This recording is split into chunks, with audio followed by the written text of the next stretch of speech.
Que la paix de notre Seigneur Jésus-Christ soit avec toi pendant que tu écoutes cet enseignement qui va marquer ta vie à jamais. Regarde cet objet. Regarde-le attentivement. Il porte quel nom en ta langue? En français, on l'appelle un verre.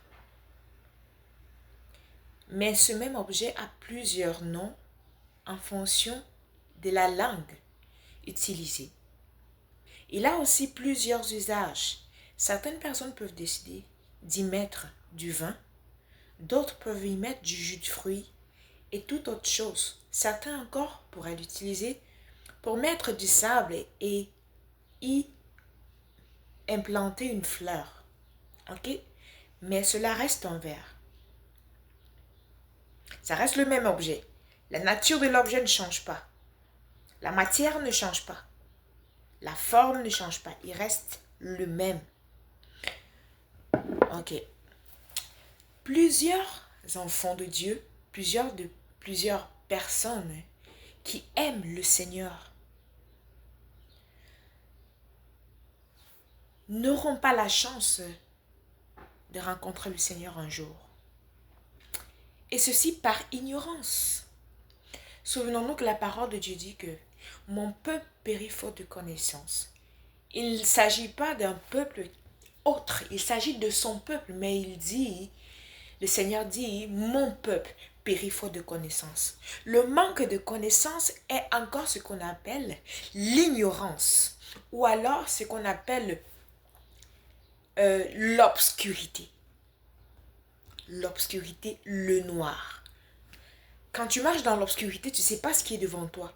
Donc, le manque de connaissance peut être désigné par le mot ignorance, par le mot obscurité. Bien. Supposons que l'état dans lequel tu vis ait sorti une loi qui interdise la fabrication de cet objet. Qui interdise la fabrication de cet objet exactement. Ok. Si un individu ou une entreprise ou une communauté étrangère ou une ONG arrive dans cet état et décide de fabriquer cet objet, alors la loi de l'état en question condamnerait automatiquement cette personne, cet état ou cette organisation non gouvernementale. Pourquoi? Parce qu'il a été interdit de fabriquer cet objet. Okay. La parole de Dieu nous dit, je suis le Seigneur ton Dieu, tu n'auras pas d'autre Dieu que moi. Secondo, tu ne fabriqueras pas, vous ne fabriquerez pas d'objets taillés pour représenter quelque chose qui est dans le ciel, quelque chose qui est sur la terre, quelque chose sous la terre, et vous ne l'adorerez pas. Ceci est la parole de notre Dieu. Cependant, dans le monde entier, il existe des communautés religieuses, des communautés chrétiennes qui ont encore des statues devant lesquelles ils se prosternent. Ce qui fait la particularité de ces statues, c'est que ils ont changé de nom, changé d'appellation. Souviens-toi que pour ce verre, il y a plusieurs façons de l'appeler, plusieurs usages. Souviens-toi. Mais pour ces statues qui ont été placées dans les églises et dont les enfants de Dieu se baissent se prosternent et devant lesquels les enfants de Dieu se prosternent, ont été fabriqués justement pour dévier, pour désobéir, mais sans avoir la pleine conscience de l'action. Désobéir le commandement de Dieu, mais sans avoir la pleine conscience de l'action. En d'autres termes, ils ont été fabriqués expressément pour que la loi de l'Éternel condamne toutes ces personnes-là au dernier jour.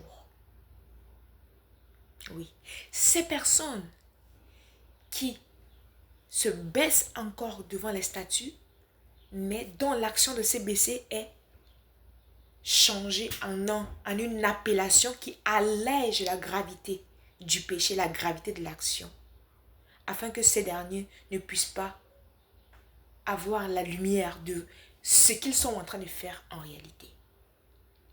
Enfant de Dieu, si tu fais encore partie de ces personnes qui se prosternent devant une statue, soi-disant pour vénération ou pour adoration, sache-le et sache-le aujourd'hui, peu importe le bien que tu feras sur la terre, la loi de l'Éternel te condamnera automatiquement. De la même façon que la loi de l'État, dans l'état duquel nous parlions au début, condamnerait automatiquement quiconque fabriquerait cet objet. La loi de l'Éternel te condamnera automatiquement. En fait, il s'agit là d'une ruse de l'ennemi. Parce que l'ennemi sait que notre Créateur fonctionne avec des lois.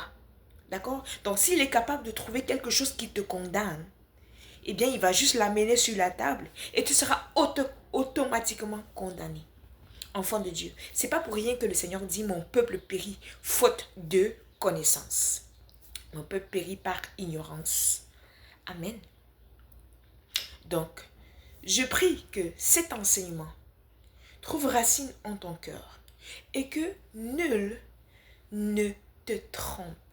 Pourquoi? Parce que la parole de Dieu est vérité et vie. Quand l'Éternel ton Dieu a condamné, il a dit clairement que tu ne fabriqueras ni statue, ni pierre taillée, ni objet pour représenter quelque chose qui est au ciel. Et tu ne te baisseras pas, tu n'adoreras pas, tu ne révéreras pas. C'est vrai qu'on dit généralement, non, on n'adore pas, on révère seulement, mais c'est la même chose, c'est la même action. C'est quoi? C'est la même action.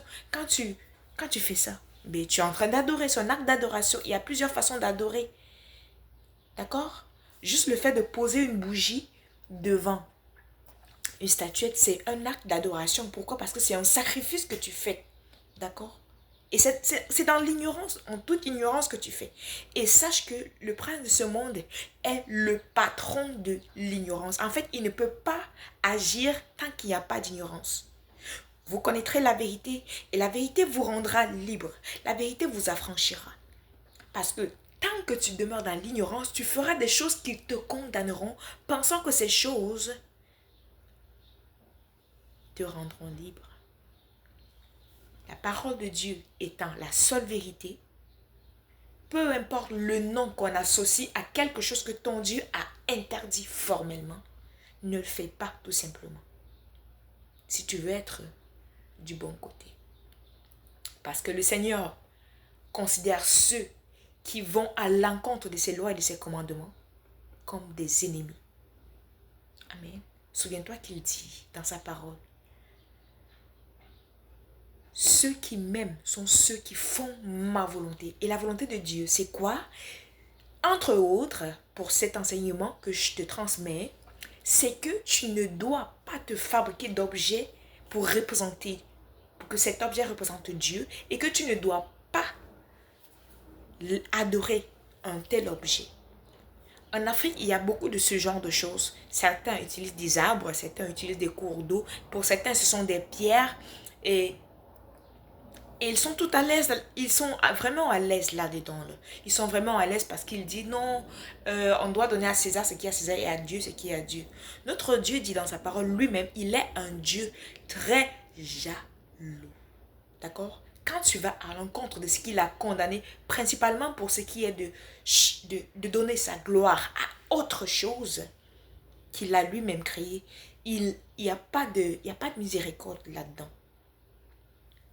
Que cette parole trouve racine dans ton cœur et que tu prennes une décision qui sauvera ta destinée, qui sauvera ta vie éternelle.